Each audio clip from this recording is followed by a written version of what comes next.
So this is the camping ground just outside of Thredbo. Great little camping area. There's no amenities down here, but there's quite a bit of room, as you can see. A few tents over there. Would have been pretty harsh in the last couple of days in the rain when it was like about 2 degrees. Would have been freezing. A nice little spot. Down here we've got the little campfires and things. And of course, just down over here, we come down, we've got the mighty Thredbo River, which is actually a beautiful little spot. So we can see down here the Thredbo River.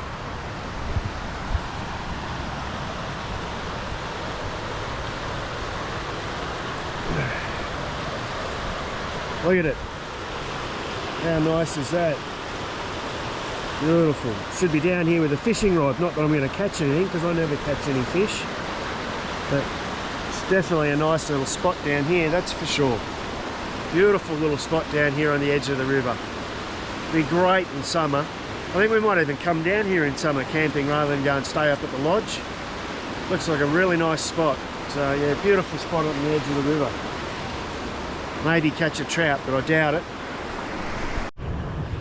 So behind me we've got the Rangers accommodation for the national park, where the national park entry is just down the road. But what a lot of people don't actually realise is this is a bottom station of an old chairlift that was built in the early 70s. And the chairlift went from here all the way up to back of Perisher. And this is the bottom station and the big bullhouse wheel and things for the chairlift. So the chairlift only ran for 1 year because the wind was so powerful that it ran for like 2 days out of the whole season. So they just shut it down.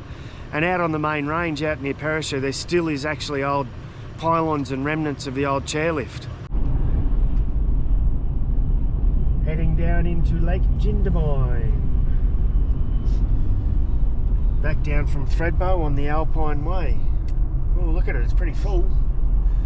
It want to be full. They've had a couple of 100 mil of rain, but I think that I was reading the other day that that's down 47%.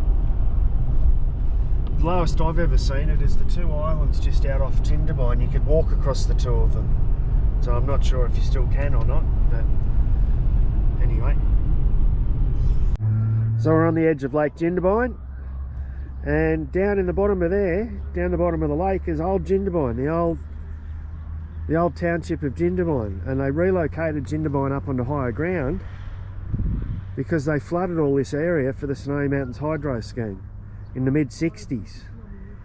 And I know when I was reading a bit of stuff before about it all, there was a bridge that they had down there, and everybody from the area all came round to watch them blow up the bridge. Big excitement with all the demolition experts from the Snowy Mountains, and they blew up the bridge, and then they flooded the area, and now we have Lake Jindabyne. So we're down here at Jindy, opposite the old Jindabyne shops. Statue of Strzelecki, the Polish explorer from around here. So it's quite a nice little spot here on the edge of Jindabyne. Looking nice day out there. Beautiful. A good day for fishing. There's a few fish out there. People have been catching quite a few fish at the moment, especially around the edge here with worms, because the water's come up about 1 metre because of all the rain that they've had. So saw a guy catch a fish the other day. Michael and Alex's son Thomas caught a beautiful trout. So Paul Edmund Strzelecki, born in Poland. So he explored vast areas of New South Wales, Victoria and Tasmania from 1839 to 1843. He was down in the Snowy Mountains region. He discovered the highest point and he called it Mount Kosciuszko, which he named in honour of the Polish leader and patriot Tadeusz Kosciuszko. He discovered gold and silver in New South Wales, coal deposits in Tasmania, investigated the possibilities of irrigation, measured the heights of mountains. So it's pretty cool. One of the first scientists in Australia to undertake investigations. So this statue of Paul Edmund Strzelecki was presented to the people of Australia by the Polish People's Republic on the occasion of Australia's bicentennial. So that's pretty cool. Oh, Mr. Strzelecki. So I've never actually stopped down here. We're always in too much of a hurry to get out, come down skiing and then skedaddle and get out. But we're on a pretty cruisy day back, so we thought we'd stop in and have a look around. So not a lot to see in Jindabyne, but a bit of history here. Now we'll move on down to Cooma. So down at downtown Cooma, we've stopped at this memorial here, and this memorial is the Southern Cloud, one of Australia's first plane crashes, and this is the wreckage that they pulled out of the Snowy Mountains. So I thought we'd just stop here. Some of the little things that you find in some of these little country towns that if you don't stop and have a look at them, you don't know what they are. So there was 7 people on board this plane. I think 7. Does it say there? 21st of March 1931. So we've got maybe here 1, 2, 3, 4, 5, 6 passengers and the pilot to make 7 of them. And that's it.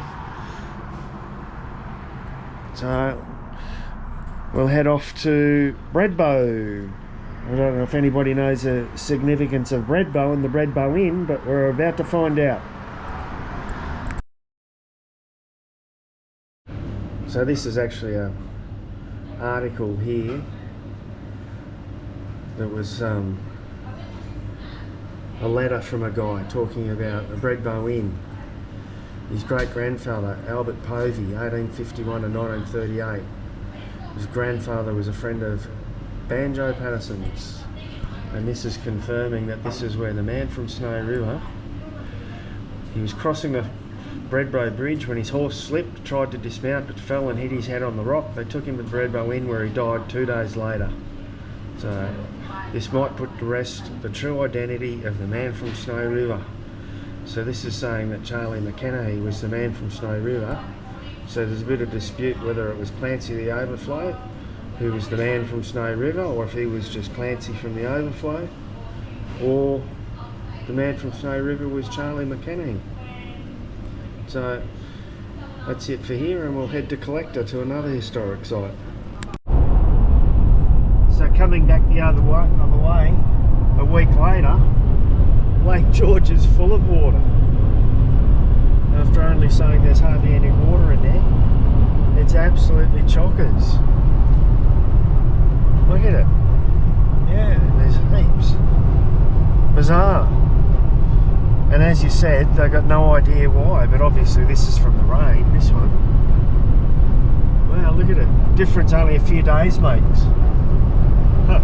So next stop is a historic little town of Collector, which is just off the Hume Highway, just the other side of Lake George, well, the northern side of Lake George, Sydney side of Lake George. So this place was proclaimed a town in 1885, but they reckon that squatters were here from the early 1820s. So it's quite a historic little town. If we look over here, there's a great old example of the early buildings. That would have been a mid to late 1800s stone building over there. And just up the road up here, we're going to go up to a place called the Bushranger Hotel, which has got a very interesting piece of history about it. So we'll get up there in a minute. Just next to the Bushranger Hotel at Collector, there's a monument. This monument commemorates Constable Samuel Nelson, who was shot and killed by Ben Hall's gang outside Kimberley's Inn, now known as the Bushranger Hotel. Just before 6 p.m. on 26th of January 1865, bushrangers Hall, Dunn and Gilbert attacked Kimberley's Inn at Collector. The local police at the time were out searching the area for the bushrangers, and the only man on duty in town was the lock-up keeper, Constable Nelson. One of the gang, John Dunn, had been left outside to guard the pub. When confronted by the constable, he shot him dead with a shotgun and a pistol. Unfortunately, the entire incident had been witnessed by one of the constable's 9 children, young Frederick Nelson, who was also fired upon by Dunn. Dunn was finally captured on Christmas Day 1865, and he was hanged at Darlinghurst Jail on 19th of March 1866. Alright folks, well that's it for this video, and we'll catch you on the next one. Hope you enjoy. Something a little bit different, not outback, but that's the trip down to Thredbo from Sydney. Been doing it for over 50 years, so thought I'd share a little bit of it with you.